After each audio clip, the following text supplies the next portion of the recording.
terror and shaking. Locked in a life or death situation, her attackers gave her only one chance to save her kidnapped daughter. They said, "You're gonna rob the bank for us, or we will kill you, and your daughter will be first."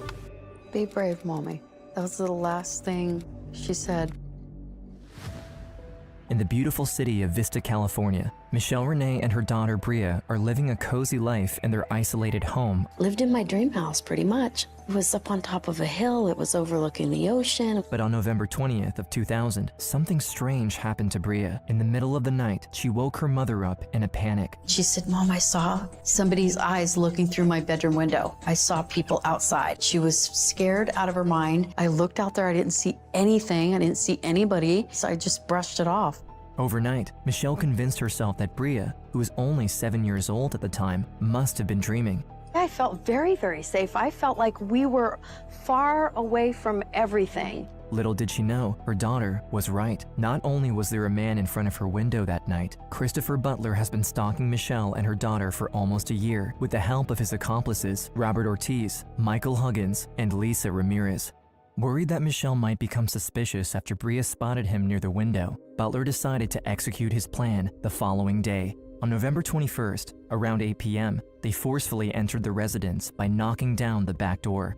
And we just heard this huge sound, just the biggest noise from behind us. And I turned to look and just saw 3 people just rushing in, running in the door. And they had their guns and they were all in black. Moving around the house in a highly organized manner, Butler and his partners quickly intercepted Michelle. Bria attempted to flee, but was caught by another man who was waiting around the corner, past the living room. As the chaos unfolded around her, Michelle started panicking. The thought of her daughter being in harm's way terrified her to her core. I was screaming and crying. I thought for sure we were going to be raped, probably murdered. I didn't know. Butler, who was right next to Michelle, started shooting orders to the others. Huggins, the biggest of the 3, dropped Bria to the ground and moved toward the front door, while Ortiz took his place. On his radio, Butler seemed to be giving out orders to other people outside of the house. They were in constant contact with 6 people outside of the house on walkie-talkies, saying money 1 to money 2, money 2 to money 3. And I hear duct tape unraveling. That sound of duct tape that I'll never forget. Before finally revealing his intentions, Butler explains to Michelle that the bad dream Bria had the night before wasn't just a nightmare. They said that they had followed me to my daughter's school and that they had been watching me in my house at my job. Shocked by this revelation, Michelle implored Butler to allow her to see Bria. She was relieved when he stood back and started lifting her up, but was devastated when she witnessed the state of her daughter. They let me turn around and see my daughter laying face down on the floor, right here by the door, with her hands tied and her feet tied. Right there on the ground. Appealed by her mother's tears, Bria tried to plead with the men. At only 7 years old, the child was as concerned for her own safety as she was for her distressed mother. I heard my daughter say, "Are you going to kill my mommy? And are you going to kill me?" And they said, "No, not if your mommy does everything that we tell her to do." They said, "You're going to rob the bank for us, or we will kill you, and your daughter will be first." Around that time, late in the evening, headlights appeared in front of the house's driveway. Michelle knew this was the car of her friend, Kimbra Oliver, who lived with her and Bria at the time. But Butler wasn't lying when he said he knew everything about Michelle's life. On his CB, he received a call from Money 2, warning him that Kimbra was approaching. This is why he positioned Huggins by the main entrance earlier. When Kimbra passed the door, the massive man immediately knocked her down and tied her with duct tape. Afterward, many hours passed while the burglars made themselves at home, eating Michelle's food and trashing around her house, until Butler declared he wanted Michelle to get prepared, but, while doing so, made sure his request was as uncomfortable as possible. They were really vulgar. They were really sexually explicit in their language. He says, "Take a shower," and my daughter doesn't want to leave me. Forced into the shower under duress, Michelle and Bria did as they were told. Just looking at my girl and wiping her face, and he tapped the gun on the door and said, "Time to go." Once out of the shower, Huggins came into the bathroom with a large duffel bag. He dropped it on the floor before leaving the room with Bria. Butler started pulling firearms, bladed weapons, and ammunition out of the bag until he reached a red object covered in electrical tape and colorful wires. There were no mistakes to be made. In the center of the apparatus were 2 clearly discernible sticks of dynamite. The ringleader said, "We're going to put these on your body. We're going to put these on your daughter's body," and showed us a detonation device and said, "If you do not do every single thing we tell you to do, you will disintegrate." Butler forced Michelle to follow him back into the living room before pushing her to the ground next to Bria. He then ordered her to pull up her shirt and turn her back to him. Actually put them on me first. Really, really tight into my ribs to where you couldn't hardly breathe. It was really painful. Then they had my daughter lean over the bathroom toilet and duct taped them to her as well. Right then, the ringleader took my arm and said, "You have 10 minutes to say everything you need to say to your daughter." Michelle carefully sat the terrified child on the couch and tried as best she could to soothe her. They may never see each other again, and Michelle needed to make sure her young daughter knew how much she loved her. And you could tell she was just in absolute shock and terror and shaking. We were on the couch together, and I was just telling her that she was perfect for me, that she was exactly everything I'd ever hoped for when I planned to be a mom. As Bria and Michelle were embracing each other, Butler stepped in and separated them. The others strapped some more dynamite onto Kimbra's chest and then isolated them. Bria was thrown into a closet while Kimbra was locked up in the bathroom. I just couldn't imagine her in the closet, you know what I mean? Just sitting there sort of waiting to explode. The only way I got through that moment is knowing that I had to save her life and get back to her. As the sun rose, Butler pushed Michelle outside and told her to get into her Jeep. While she drove, he held his gun at her flank and started giving her directions on where to go. When she approached the Bank of America branch located on Santa Fe Avenue, goosebumps spread across Michelle's skin. This wasn't just any bank, it was her bank, the place she worked at. And in an absolute blank, I thought, oh my gosh. Butler told Michelle that after the bank opened, he would wait for only 5 minutes, then detonate the bomb. Without missing a beat, Michelle got out and ran to the entrance. Once inside, she was greeted by one of her colleagues, Loretta Myers. But from the get-go, the teller noticed something was off. She came into the branch and she was very stoic, just off-center. It just wasn't like her. She's a vivacious, bubbly, outgoing kind of a person. As she waited for the bank to open, Michelle sat at her desk in an attempt to look busy before getting on with the heist. As she looked at the picture of Bria she had laid on the corner of her desk, Michelle noticed something, a business card a strange customer gave her the day prior. And the name on the business card was? Christopher Butler. And in the blink of an eye, it all came together. When she and Bria were in the shower, Michelle looked at her assailant right in the eyes for a quick moment and knew she had already seen him before. Not only was he a customer at the bank, she literally saw him at her desk the day before.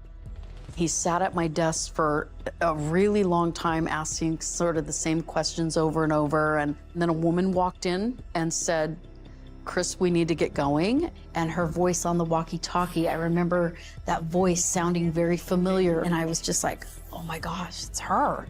Michelle knew that if she and Bria could survive this, she would be able to bring Butler and Ramirez to justice. But as the bank was about to open, she had to push these thoughts to the back of her mind. For the time being, she needed to stay focused. I knew what I had to do, and that's all I could think about. I have to rob the bank. At exactly 9 o'clock, the filling of the vault concluded and the bank opened. At the same time, Michelle's internal timer kicked off. 5 minutes.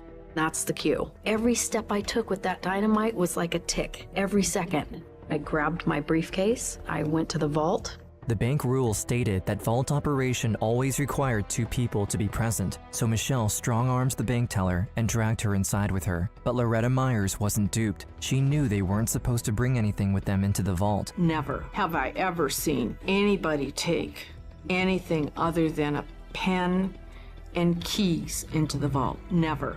The clock was ticking, and Michelle had no time to deal with her colleague's suspicion. She closed the vault door behind her, grabbed the bank teller's shoulders, looked her dead in the eyes, and directly told her about the heist.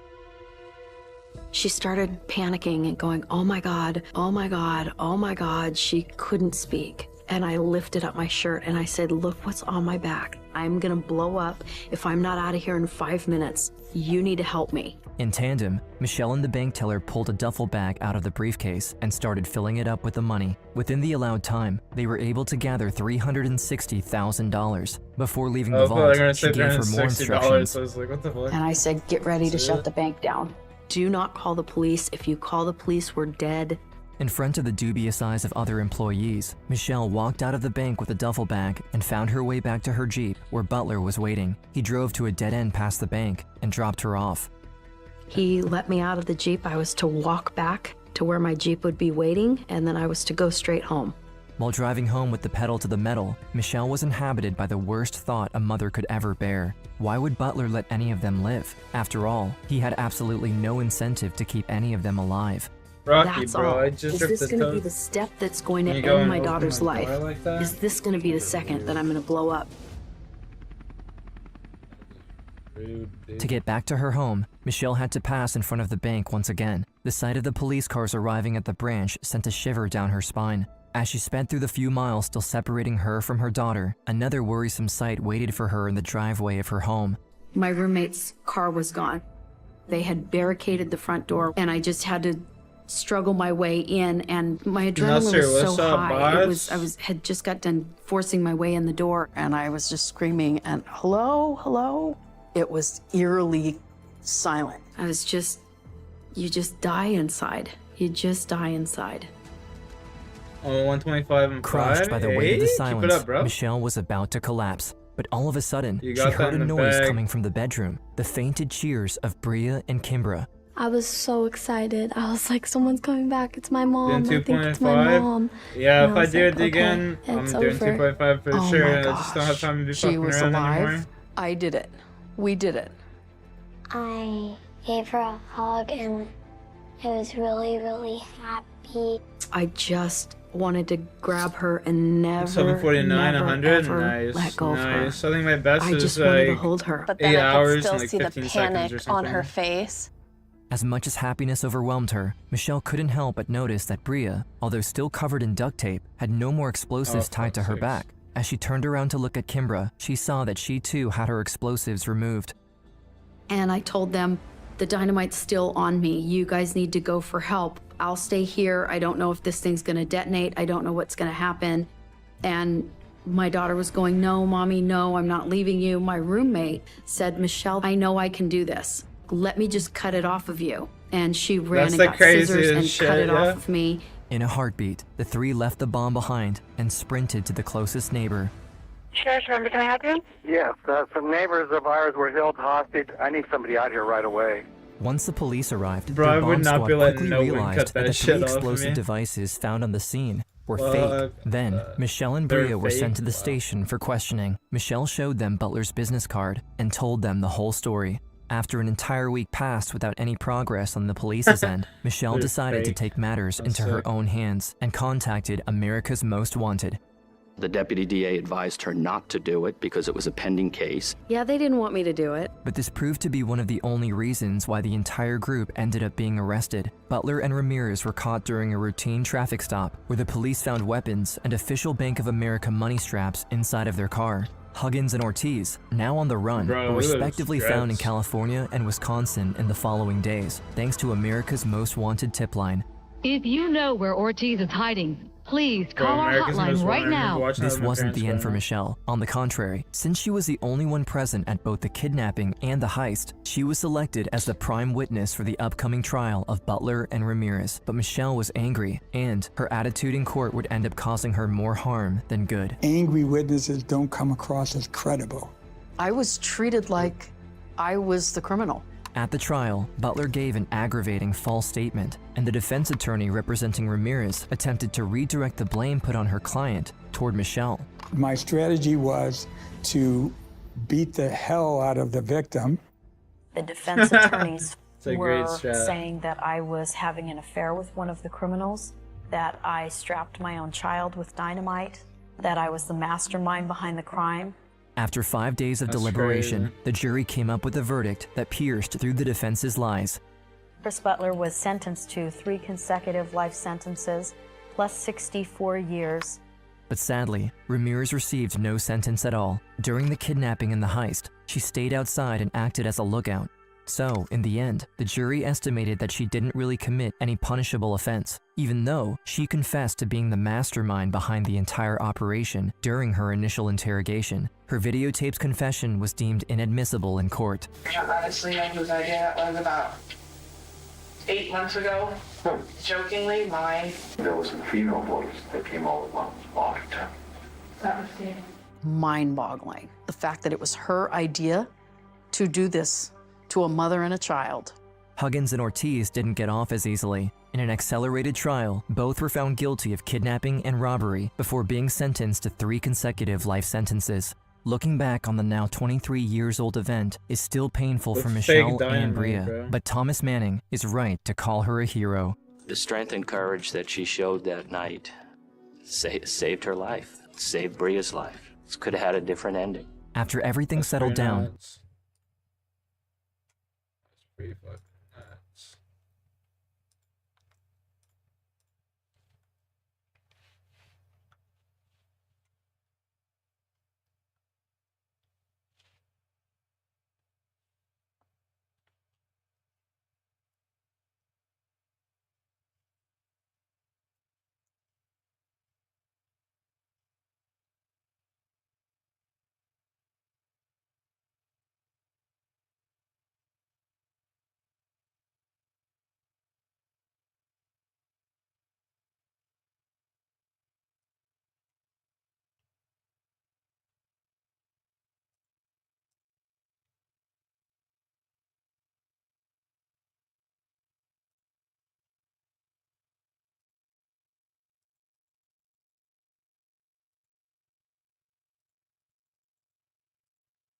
Man, I'm such a Jew. I literally pick up every herb that I see and just throw that shit right in the fucking pouch.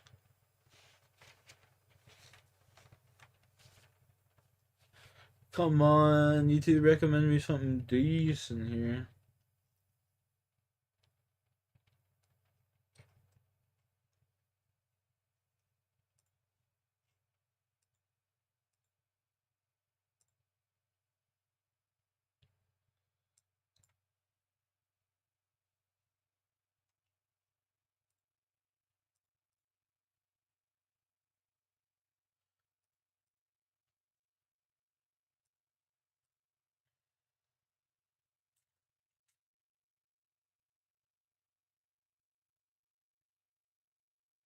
Shave the beard, yes sir. Looking fresh for the ladies. I already know. How you been, B-Dog?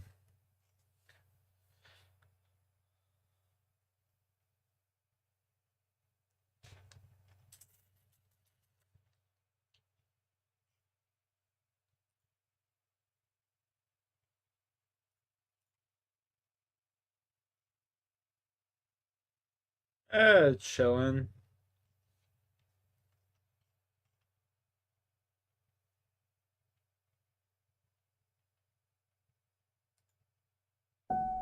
Just watching some just stupid videos and shit. By Game Changer over to Old Town each year. In 2019, 18-year-old Theo Hayes was amongst them. The young Belgian national was drawn to Byron for the same reasons as most travellers his age. The town's beautiful beaches, great surfing spots, and its chilled-out, relaxed atmosphere. For much of the year, backpackers and tourists make up the majority of Byron's population. It's a transient sort of town, a place where some people go to find themselves, and where others go to lose themselves.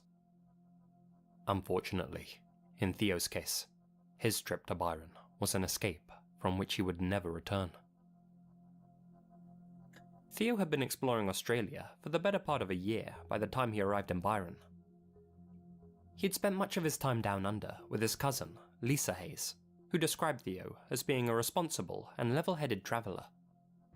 According to her, he wasn't that typical young tourist who loves partying, and was instead much more interested in experiencing Australian culture and immersing himself in the country's natural beauty. Still, Meeting people and making connections is what traveling's all about. And since Theo didn't know anyone when he arrived in Byron, he got to talking with some other young people at the Wake Up hostel where he was staying. These fellow backpackers invited Theo to join them for some drinks in town. The young Belgian was scheduled to fly home to Europe the following week, so he figured, why not? One last adventure in Oz. On May 31st, Theo and one of his new acquaintances caught a shuttle bus into town. They were seen on CCTV at 7:45 PM, buying a bottle of wine and acting normally. They both then returned to the Wake Up hostel and shared the bottle with some other friends that they had made. Later that evening, Theo and his new companions went back into town once again and paid a visit to an infamous bar called Cheeky Monkeys, a short distance from Byron's main area. Monkeys, bro. What a Now, bar. Cheeky Monkeys had something of a reputation at the time. It was ranked as one of the most violent bars in all of Australia, well known for its dodgy clientele, aggressive bouncers, and for the poor lighting in the surrounding area. Most of the locals knew better than to go there. But Theo wasn't a local, and nor were his new friends. With the end of May being somewhere between autumn and winter in Australia, it was obviously the off-season period, and as such, it was a particularly quiet night inside Cheeky Monkeys. In fact, the bar was only at about 1/4 capacity. Still, judging by the surveillance footage, Theo was having a fun time nonetheless, and was seen dancing on the bar with the other backpackers he had met. At about 11 PM, Theo bought 2 drinks at the bar, before promptly being escorted out the building by security. According to the guard who kicked him out, Theo was a polite young man, but had clearly had too much to drink and was stumbling all over the place. Other Only witnesses had at the 2 bar drinks and he contradicted was this, though, fucking hammered. and said that Theo was actually completely sober when he was kicked out, and wasn't being loud or rude or aggressive in any way. According to them, the security guard's decision to kick him out seemed completely random and unprovoked. Looking at the CCTV footage of Theo exiting the premises, he didn't appear to be intoxicated, though of course that's up for interpretation. The guard made him stand on an X to have his photo taken. Theo appears confused in the footage, but goes along with the whole rigmarole. At 11:07 PM, the security cameras captured Theo walking off by himself down Kingsley Street and into the cold, quiet night. This was the last time Theo Hayes was ever seen alive. After exiting the camera's field of view, he vanished off the face of the earth, never to be seen again. To begin with, everyone assumed that when Theo left the bar, he began walking back towards his hostel. That of course made perfect sense, seeing how his accommodation wasn't too far from town and he could have easily made the journey on foot. But as detectives would come to learn after analysing his Google location data, Theo never made it back to the Wake Up hostel that night. In fact, he didn't even get close. Soon after leaving the area, Theo sent a series of text messages in French to his friends back in Belgium. That's likely who he was messaging in this footage. At some point after that, he watched a portion of a TV show on YouTube and sent his sister a message on WhatsApp. On several occasions, he opened Google Maps to search for routes back to his hostel. Clearly, he was planning on heading back at some point.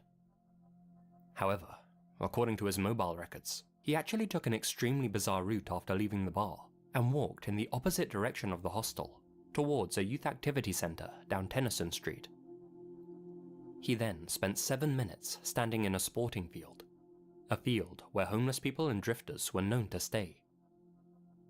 At 11:30 PM, he began walking extremely quickly through the Milne track towards Am I Tallow doing Beach, absolute? moving Can't at sleep, 7.5 kilometers an hour.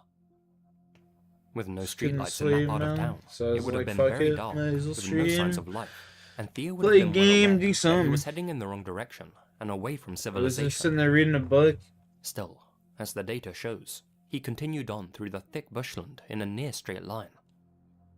Considering just how treacherous the bush along the Milne track is, that seemed like an almost impossible task, especially considering that Theo wasn't familiar with the area.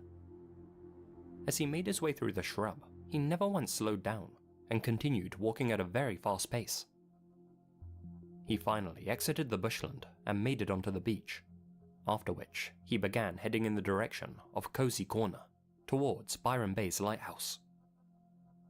During all that time, Theo continued texting his friends and sister as if nothing was out of the ordinary.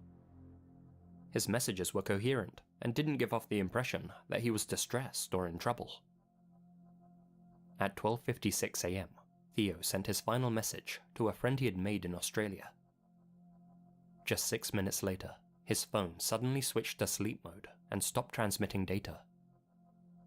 Strangely, his phone came back online at around 6 a.m. and connected to a cell tower in Cape Byron one final time at 1:47 p.m. Cheeky After monkeys, that, his phone never pinged again. In the following days, Theo failed to call his family back in Belgium. That was completely out of character for him. He usually stayed in close contact with his parents, so they immediately began to sense that something was off. When June 6th rolled around and he still hadn't called, his family reported him missing. A huge search and rescue effort was launched. It involved helicopters, drones, cadaver dogs, trackers, divers, and even rock climbers. The local community even banded together, putting up missing person posters and helping hunt for the young man. Theo's parents flew out to Australia and made a passionate appeal for any information that would help them find their son. But by that point, the trail had already frozen over. Picture that real quick. They couldn't find a single trace of the young man anywhere. His passport and personal belongings were still in his private room at the hostel. In July, volunteers came across Theo's grey Puma baseball cap, nestled in the brush near Talos Beach. So, what happened to Theo Hayes? Well, here are a few of the main theories.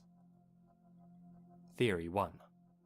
Theo left Cheeky Monkeys, and, for whatever reason, decided to go on a solo adventure through the bushland. He somehow made it to the beach, and began climbing up the beachside cliffs towards the famous lighthouse. This act of misadventure ended in tragedy, with Theo falling from the rocks and into the sea. His last known location was at Talos Beach after all, and it would explain why his body still hasn't been found. Then again, if Theo ended up in the ocean and was swept away or taken by a shark, how could his phone have reconnected at 1:47 p.m. and pinged off a cell phone tower? It's possible he dropped his phone before falling in the water, but that doesn't explain why the device still hasn't been found to this day, or why an otherwise sensible and risk-averse young man would do something so reckless and out of character. What are you doing up so late, Brian? His inhibitions may Mr. have been Sugar? lowered at the time, but as the CCTV footage shows, he almost certainly wasn't that drunk.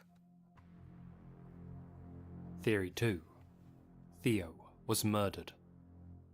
It doesn't make sense that a young man with no knowledge of the local area would have been able to travel the Milne Track alone at night. According to people who know the area, it's simply far too complex, dense, and difficult to traverse without knowing where you're going. And for him to have taken the unapparent detour towards Tallow Beach, well, that's an obscure route which only a local would know to take. You have to pass down a small path by a gully and an abandoned campsite, and it's not the kind of place you just stumble across. In the minds of many, Theo had to have met someone after leaving Cheeky Monkeys. A local, perhaps in the field where he spent 7 minutes standing around.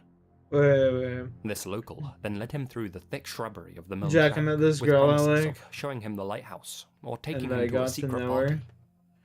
From a boy's This perspective. local then either killed Theo, hurt him badly, Alright, I get or over left him here. to fend for himself. When I know I won't cherish the times It's we unclear what their have. motive would have been, but again, human intervention would explain why his body was never found. It's entirely possible that I don't Theo's know, buried just- out in the bushland somewhere, or that he was I taken live in the and moment, driven brother, somewhere and even enjoy the more time in the moment. This theory would also explain why he took such a bizarre route. He likely wouldn't have gone in that direction if he wasn't being led by someone, and his text messages implied that he felt comfortable and not lost. Theory 3. Theo's Google Maps simply bugged out and gave him a bad route back to the hostel. Unfamiliar with the area, he followed Google's directions without question, assuming that the dark and desolate route must have been a detour. He unfortunately got lost, ended up on the beach, and then turned back the way he had come. Now, stuck wandering around the hostile bushland, he eventually succumbed to the elements. It was a particularly cold night after all, Byron's coldest May night on record in fact. His remains could still be out there somewhere, laying undiscovered, deep in the brush. This theory, however, doesn't explain why he never once tried to call for help, or why he didn't message anyone about his dire situation. I don't know, man. There's a Just myriad go with of the other flow. possible theories that people have come up with. Just enjoy the moment. Someone gave him bad directions. He had wittingly or unwittingly taken Enjoy some the sort of moment, man. substance. Someone stole his phone and ran off with it. There you go. All of these theories have their own set of merits and inconsistencies. Unfortunately, we simply don't know what exactly happened to Theo, though I think it's safe to assume he's no longer alive. But why did he take such a strange route? Why was he moving so quickly through the brush? Why did his phone enter sleep mode, only to reactivate hours later? And why has his body never been found? For his family's sake, I'm hoping we'll be able to answer those questions in the near future. If you know what happened to Theo, there's currently a $500,000 reward for any information relating to his case. Damn. I wish I knew what happened to Theo, for fuck's sakes. I could cash in on that 500k. If we're being honest, we all have a few skeletons in our closet. Though, Damn, of course, brother. some of us harbor much darker secrets than others. For a few particularly sinister individuals, those metaphorical skeletons may actually be literal. For the incredibly wealthy and powerful, however, it just might be possible to have those old bones swept under the rug. Rebecca Zahau, 31, was leading the kind of life most people can only dream of. She could afford the most expensive designer clothes, dine out at Michelin star restaurants whenever she pleased, and spent the majority of her time socializing instead of working. Is she a prostitute? But Rebecca hadn't always been rich. She came from a family of modest means, who all left their home in Burma and moved to the US in search of a better life. In 2008, Rebecca met Jonah Shacknai, the 54-year-old billionaire CEO of Medicus Pharmaceutical.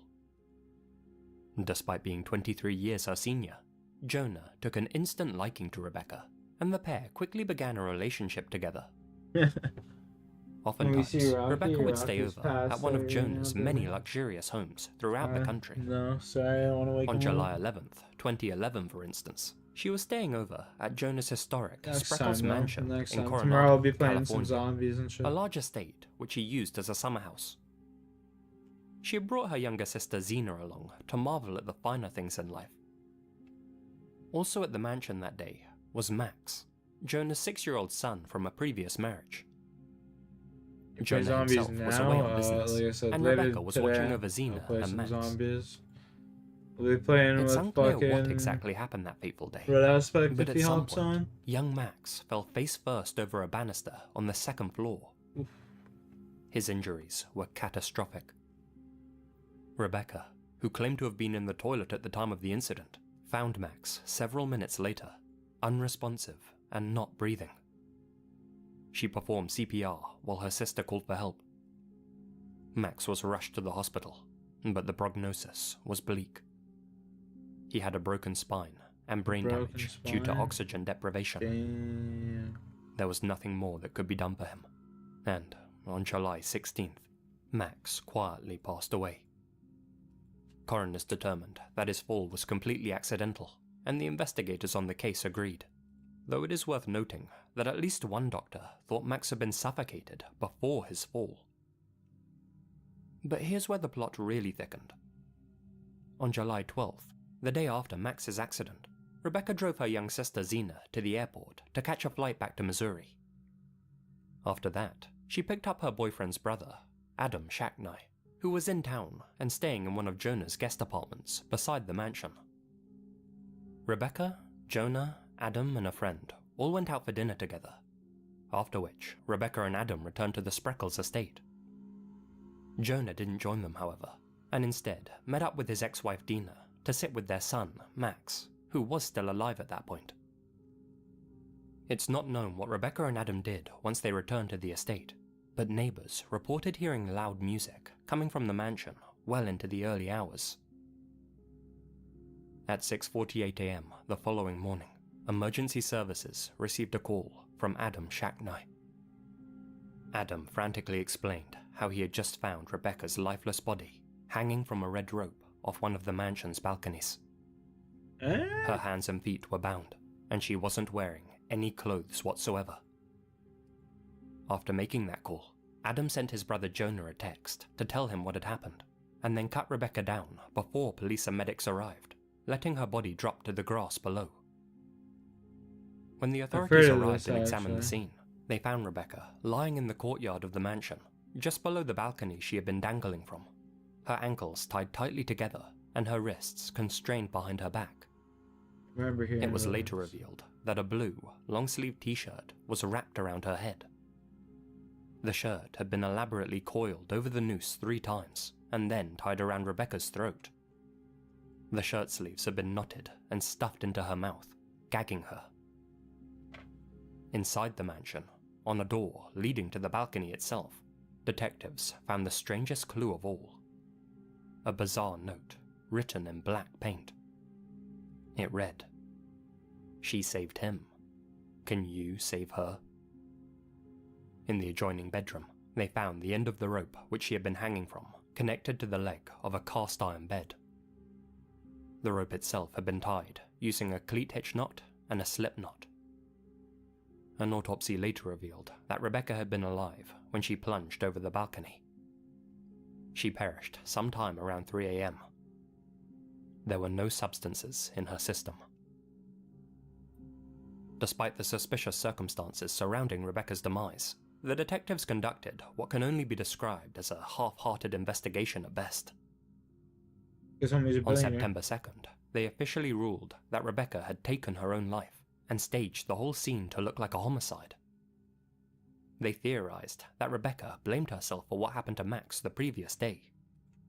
Consumed by guilt, she then painted her final words on the door, tied a rope around her neck, attached the other end to the bed so that her spine would snap, bound her ankles and hands together, and, finally, launched herself over the ledge. They even released a video demonstrating how she could have tied her hands together to prove that the act was possible. And, just like that, they closed the case. But their conclusion just doesn't add up for a multitude of reasons. Many people, including forensic pathologists, instead believe that Rebecca was murdered by none other than Adam Shacknai, the brother of her boyfriend. Here's a list of their reasons why. First and foremost, Rebecca had restrained herself in a manner almost impossible for a person to do to themselves. Yes, the authorities released a video demonstrating how she could have bound her wrists, but their recreation conveniently left out a number of details. It didn't show how she then blindfolded and gagged herself with the t-shirt, or wrapped the elaborate noose around her neck. They also didn't explain why she would gag herself in the first place, nor why they initially held back information about the t-shirt itself. During her autopsy, 4 hematomas were found under Rebecca's scalp, injuries that had to have been made while she was still breathing. So, she either hit her head 4 times on the balcony as she fell, or, more likely, she had been struck by a blunt object and knocked out prior to her death. She also had defensive wounds on her arms and hands, the type a person sustains when trying to fend off an attacker. The DNA of a still unidentified person was found at the scene, meaning that somebody else was present when Rebecca died. Small amounts of blood and hair were found inside one of the mansion's showers, as were a pair of black gloves and a lone latex glove. None of this evidence was analyzed by the authorities. Mud was found on the soles of Rebecca's feet, indicating that she had tried to escape the house while barefoot. Despite the mud, only 1 footprint was found on the balcony, meaning she had either hopped to her demise, or, more conceivably, she had been dragged or carried to the ledge. That would also explain why no mud was found on the bedroom carpet. There were shoe prints found on the balcony, both behind and on top of Rebecca's 1 footprint, which suggests that someone else was out there at the time of the incident. The marks and damage around Rebecca's neck were consistent with manual strangulation. Experts believe they had been made by a pair of hands, and not by a rope. Man, The money rope really itself had pays. been tied using nautical knots used by professional sailors. Hello. Adam Shacknai worked as a tugboat captain. Sticky tape residue was found on Rebecca's calves, indicating that she had been more thoroughly bound before she met her end. Someone had removed this tape before her body was discovered.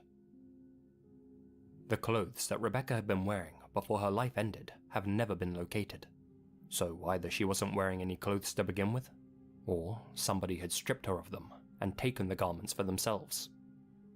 It's hard to believe that she would choose to end her life while not wearing any clothes at all. Trying to get go outside? The cryptic message left on the door Is that the had been problem? written You in go the outside third or something? person, What's wrong? in handwriting that clearly wasn't Rebecca's, and at a height consistent with a taller person than her.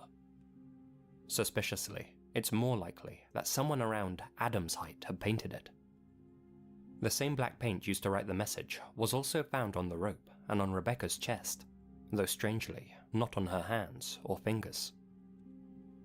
Someone had accessed Rebecca's computer at 3 a.m., most likely after she had already perished, but before her body was discovered. It's unclear who used her computer or what they searched for. Jonah had left Rebecca a voicemail shortly before she died, but the message itself had been deleted and was unrecoverable. It's not known what Jonah said to her in that message, or even who deleted it. Keep going. Outside. The entire event was Keep going. recreated by a team of crime scene Outside. experts. Outside, When they let's threw a go. weighted dummy over the balcony, the bed it was tied to moved significantly. When investigators Let's go first outside. inspected the scene, the bed had hardly moved at all. Co-conspirators may have been sitting on the bed when Rebecca was thrown over You the ledge fucking to weigh it scared down. us. Let's go. Adam Outside. Let's Shacknai, go. the man who had found Let's go. Rebecca and cut her down, had googled Outside. Asian bondage porn the night Rebecca died. That seems oddly coincidental, considering the state Rebecca was found in. A pair of women's underwear were also found inside his guest apartment. It's unclear who they belonged to, as they were never tested for DNA. The final piece of evidence that suggests foul play is that before Rebecca's body was discovered, one of Shacknai's neighbors happened to be recording an interview. On the unreleased audio, you can apparently hear screams for help coming from the Shacknai mansion. In this neighbor's words, the screams were clear. They weren't a muffled or far-off sound. Despite the official ruling that Rebecca had taken her own life, her family strongly believes that she was killed by Adam Shacknai, as well as by Max's mother and aunt, Dina Shacknai and Nina Romano. They assert that Nina and Dina blamed Rebecca for what happened to Max and hatched a plan to slay her. In their version of events, Nina and Dina went over to the mansion that night and demanded that Rebecca let them in. Sensing their anger, Rebecca refused to open the door, and so her boyfriend, Jonah, left her a voicemail telling her to let them in and chat things over. Rebecca complied. Nina and Dina entered, and, in a blind rage, attacked Rebecca and tied her up. Adam may or may not have been present at that point, but if not, he then came over from the guest house and helped Nina and Dina stage the whole scene. They began playing loud music to cover up Rebecca's screams, deleted the voicemail Jonah had left on her phone, and painted the strange message on the door. Adam then snuffed out Rebecca with his own hands, and the trio threw her over the ledge. Several hours later, Adam pretended as if he had stumbled upon the scene and called for emergency services. The family then either paid off the detectives working the case, or simply used their power and influence to make the whole debacle disappear. Indeed, Jonah Shacknai himself didn't seem too choked up about his girlfriend's sudden demise, and immediately hired a group of professional spin doctors to take the heat off him and his family. Still, that's just one of 100 different possible versions of events, and I'm interested to hear if you have any theories of your own. Whatever the truth, no criminal charges were ever filed against the Shacknais. However, Rebecca's parents did end up filing a wrongful death suit against Adam Shacknai, Dina Shacknai, and Nina Romano. Dina and Nina were cleared of any wrongdoing. But you know what? After examining all the evidence, the jurors ruled that Adam was indeed responsible for what happened to Rebecca, and awarded Rebecca's family $5 million in compensation. Now, it's important to note that civil cases aren't judged to the legal standard of beyond reasonable doubt, but are instead judged on the balance of probability. That's to say, it's entirely possible that Rebecca did end her own life, and Adam Shacknai won't be spending any time behind bars for what happened to her. But, in the eyes of that particular jury, it's more likely he was responsible for her death than not. I suppose that means if you had to put money on it, saying Adam Shacknai was involved in what happened to Rebecca is a safe bet. And who knows, if you won enough money in that wager, you too may just be able to afford the same luxuries as the rich and powerful. Expensive dinners, a huge mansion, and maybe even a get-out-of-jail-free card.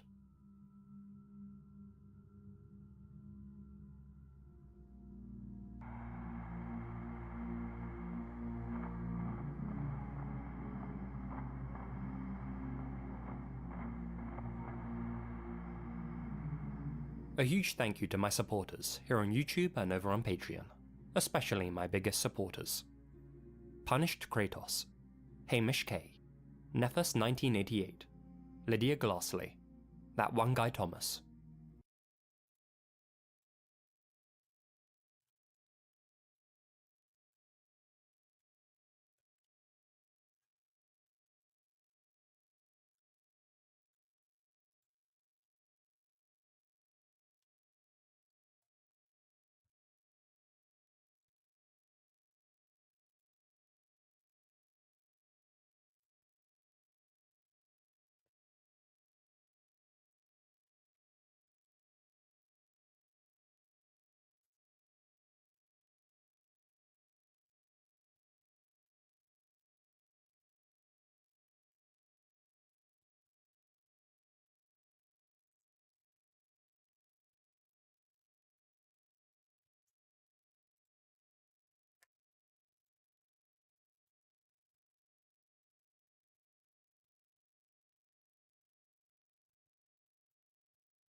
How many more? 19.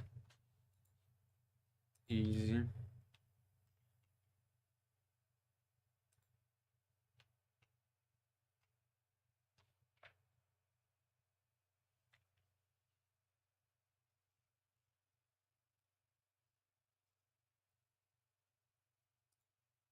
Our passion for winemaking started over 30 years ago. We harvest at the peak of ripeness, crafting rich, vibrant flavors in every glass. Jackson Triggs Cabernet Sauvignon wins on taste. Hello everybody, welcome back to Super Mario Maker 2. We are starting off with the complicated zone chain chomps. Attention, the keys are in the chain chomps and the montane. Yo, Jay, what's good, boss? 1, 2, 3, 4, 5, 6, 7 stars. 7 out of 10? Is that what that means? 168 attempts and not a single clear. Holy crap.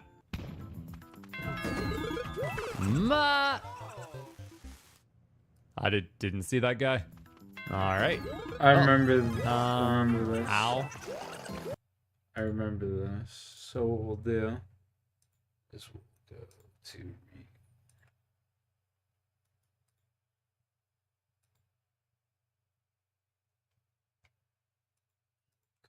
there.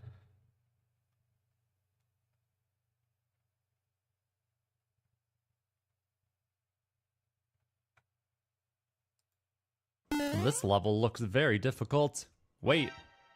Clear condition? What? Excuse me, Mr. Could you not? There's a coin down there, but really, like, I'm gonna go for that for 10 coins? For 10 coins, I'm gonna go through all that hassle?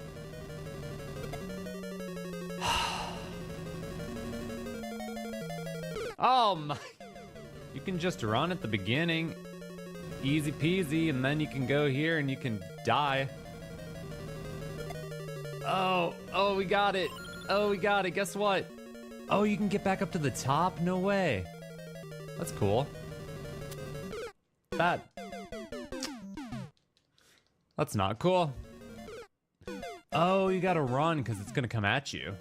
So you gotta trigger the, yeah.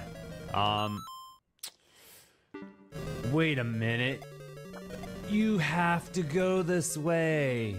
Because you have to run away from the little ball. Dude. Come on. Dude. Come on. This is weirdly difficult. I wonder if there's any way you could not have to come down here.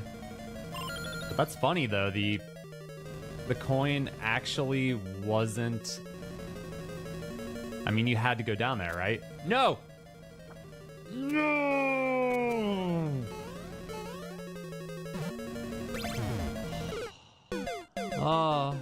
Go. Go. Oh, I thought I was gonna lose the clear condition, but I didn't. Thank goodness. Thank goodness, man. Okay. That's pretty cool. I can have different clear conditions like that. All right. We're making moves, you guys. We are making moves. I saw firebar. It's not moving. Don't worry. Don't worry, you guys. I thought it was on a track, so. Whoa, what the heck? What the heck?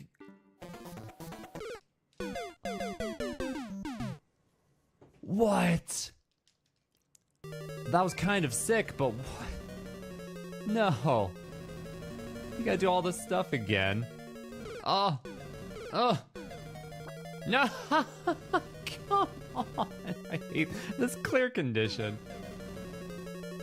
So you gotta do something. So I'm trying to think. What should I do? You wanna, I don't know. What do you want to do? Oh, I have an idea. What if I go this way?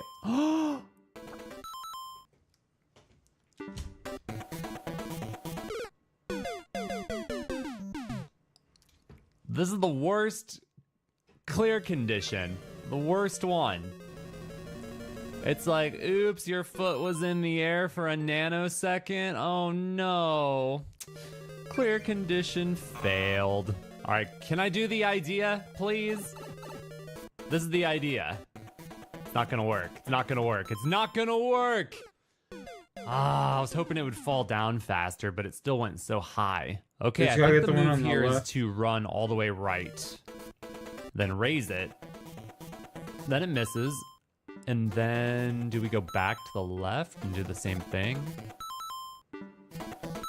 Oh, the guy spawned right there? Whoa. Whoa. Oh. Oh, he died. Thank God. That's lucky. That's gonna kill me for sure. Wait. Wait. Lost the clear condition.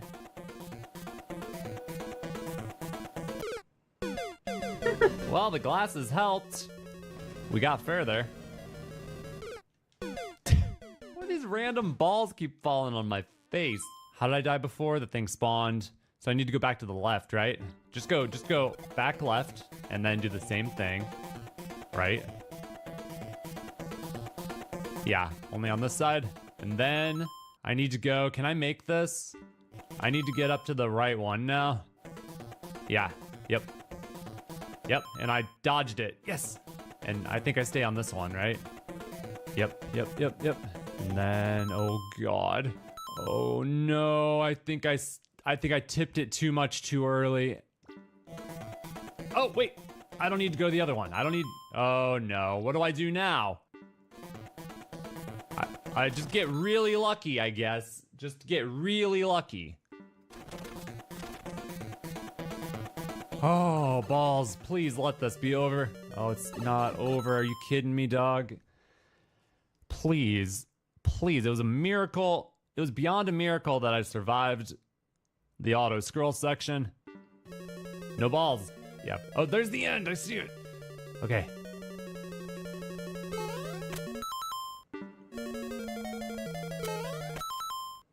Goal's got to be over there, right?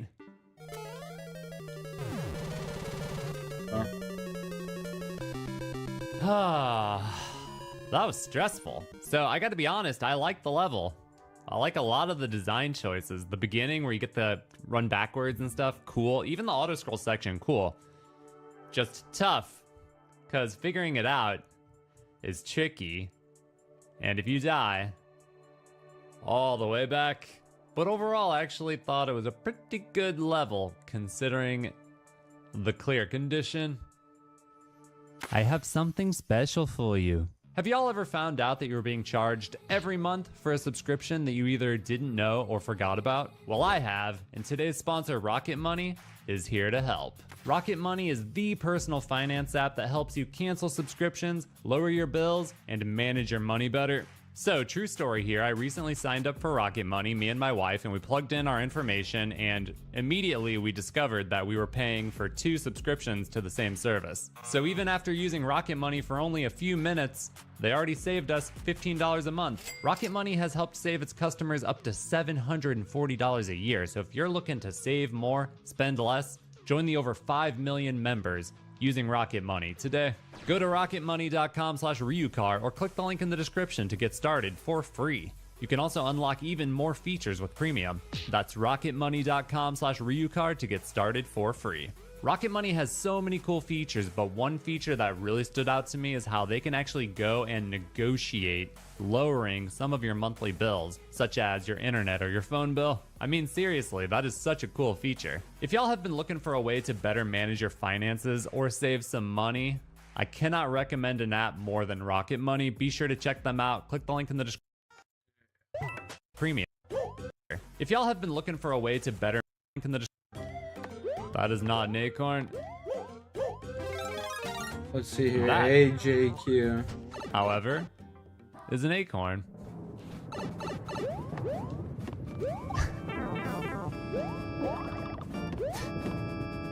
Things are happening. And they're not great things. Sure wish I had an acorn right about now.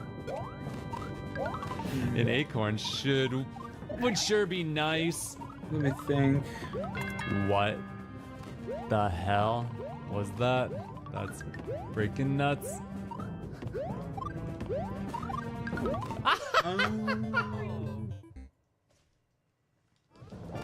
Well, this will certainly come in handy. I mean, look at that. We'll keep you as collecting these actually, so we can get a decent construction boost my later. Goodness. That was close. Maybe don't ground 21 pound. mil. Looking at some construction. Maybe it's a bad idea. Catapulting dry bones. Dude, what in the heck is going on? Wait, did I fail?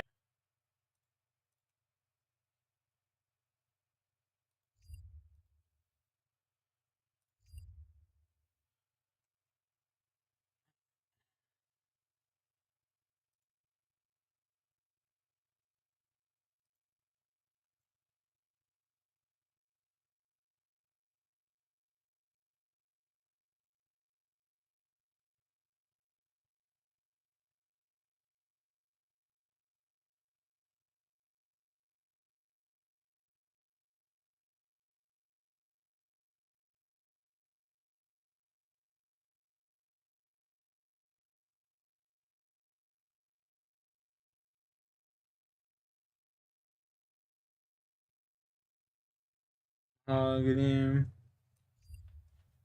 Hmm.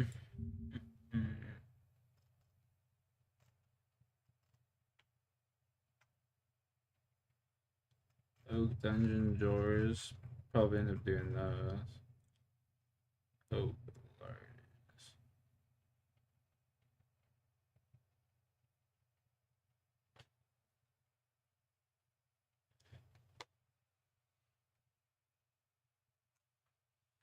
$180 XP each.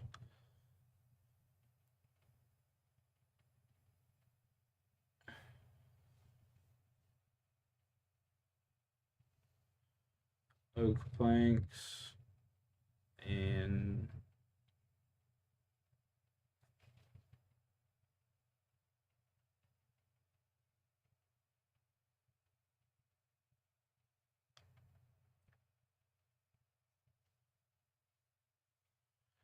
oak larder.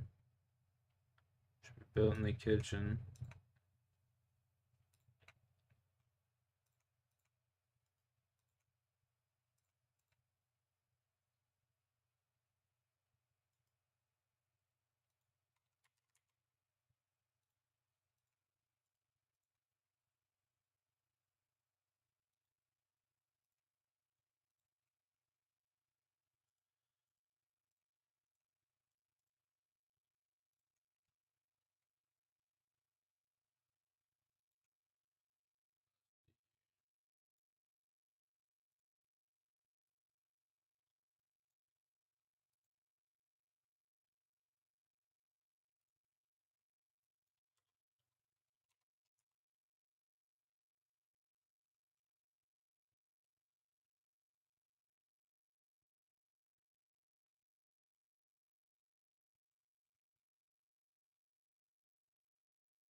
Yeah.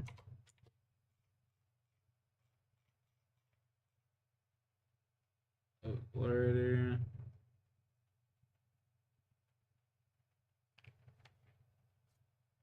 $21. 21 and long bones would actually just instantly get me the level I need. So that's what I'm gonna do. And to save the cash.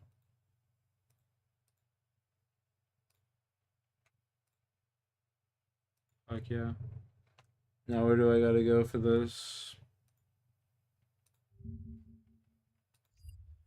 Launcher.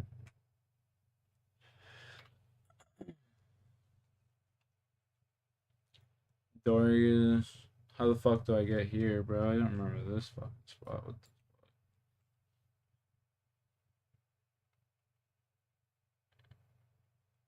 the Thorgish? Maybe I got that in my bank or some shit. Oh, there we go.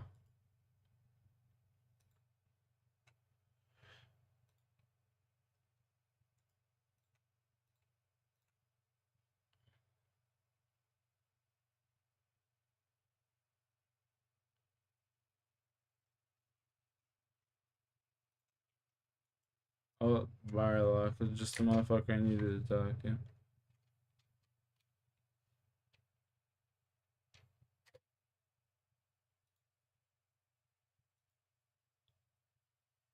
$100K XP, ching. I'll take that.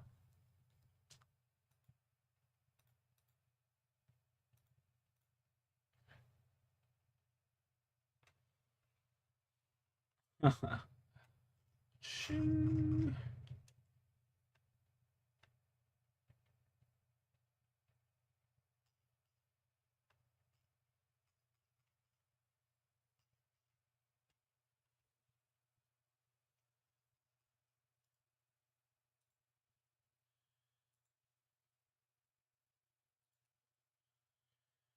Awesome. What a guy.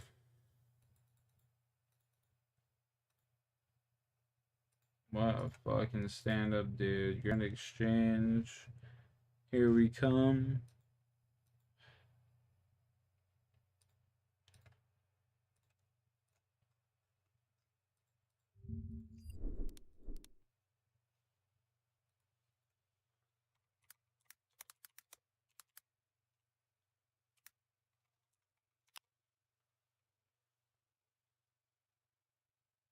Is it 74 construction? No.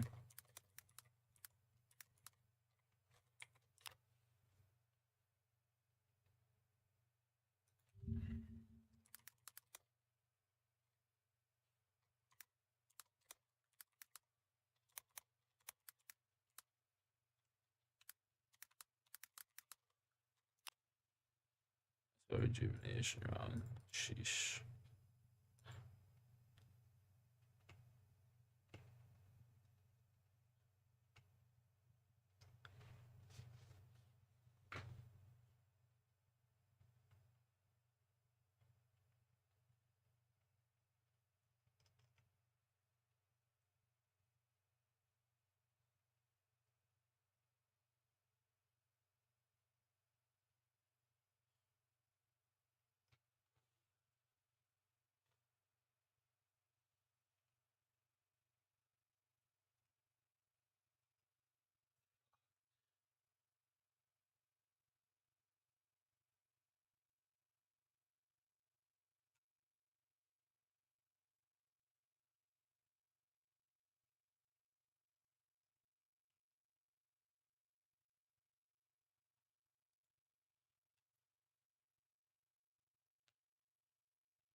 Yo, Bates, what's good, boss?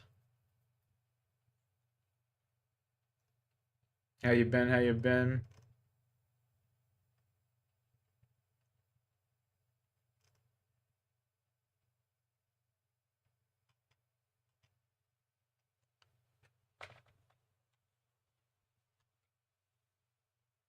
Oh, just been living life, you know, no complaints here, brother.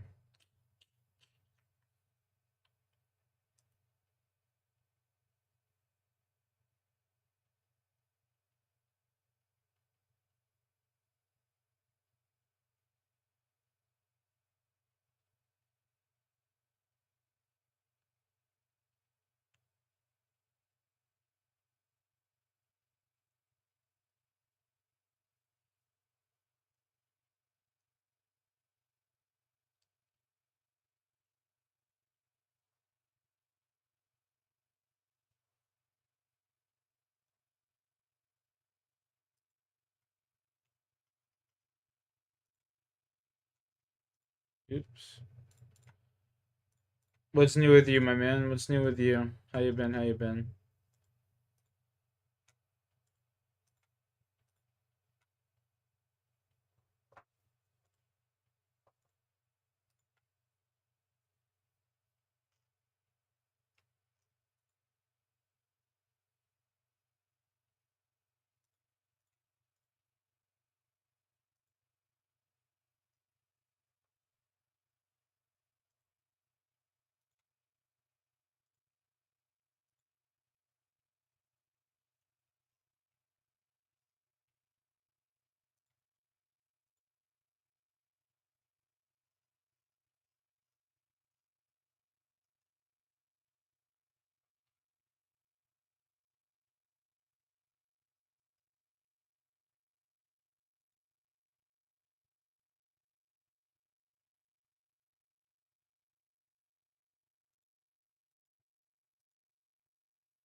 different.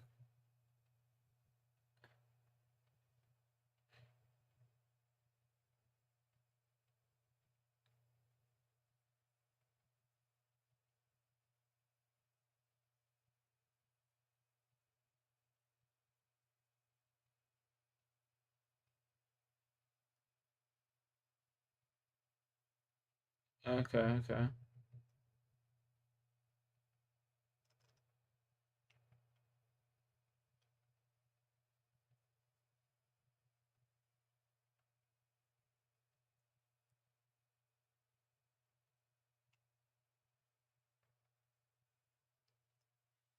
Interesting.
Damn. Okay. So 82 construction's kind of low key the goal.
Well, that's what I'll work on tomorrow, I guess. I'm gonna try and go to bed.